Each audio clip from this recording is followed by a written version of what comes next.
Yeah, where do we start? Tulip Siddiq, you couldn't make it up. Labour's anti-corruption minister has been investigated for, yes, you've guessed it, corruption. Tulip Siddiq, the Labour MP for Hampstead and Highgate, is the niece of 77-year-old dictator Sheikh Hasina, who leads the Awami League party and is the longest-serving Prime Minister of Bangladesh. Now, she is Tulip Siddiq's aunt and was outed last year after serving 15 years in the hot seat. Her aunt had a, shall we say, interesting record when in power. Apparently many of her opponents were attacked and arrested, imprisoned, and some even wound up dead.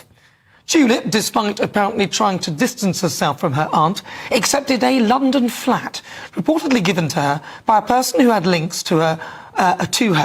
Now, ironically, Tulip's brief includes countering economic crime, money laundering and illicit finance.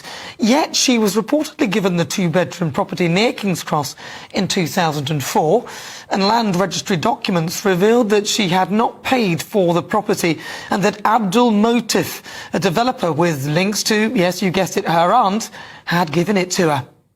Not dodgy at all, eh? I mean, seriously, have you ever been given a house or a flat by someone?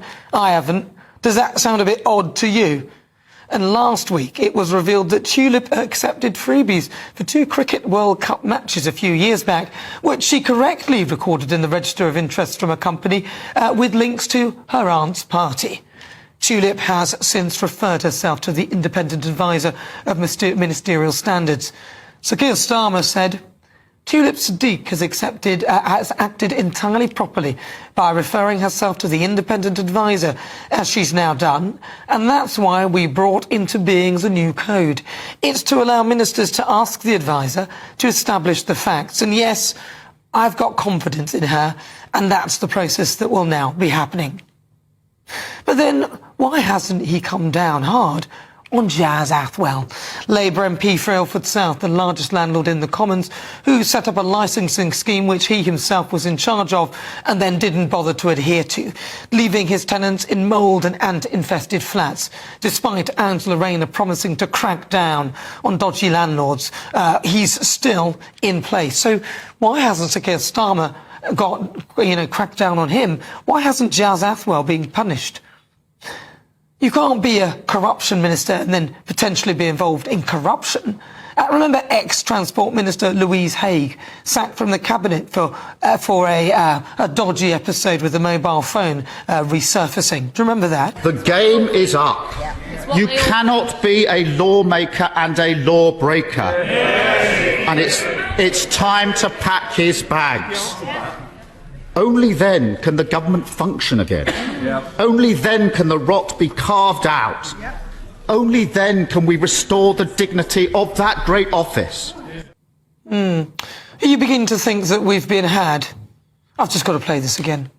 I'm absolutely determined to restore honesty and integrity to government, because I think that is core to ensuring that people appreciate that politics can be a force for good. Yet he's one of the biggest freebie takers. I'm afraid this Labour government are turning out to be worse than the Conservatives, and that's not easy. And it's only been 6 months. God help us.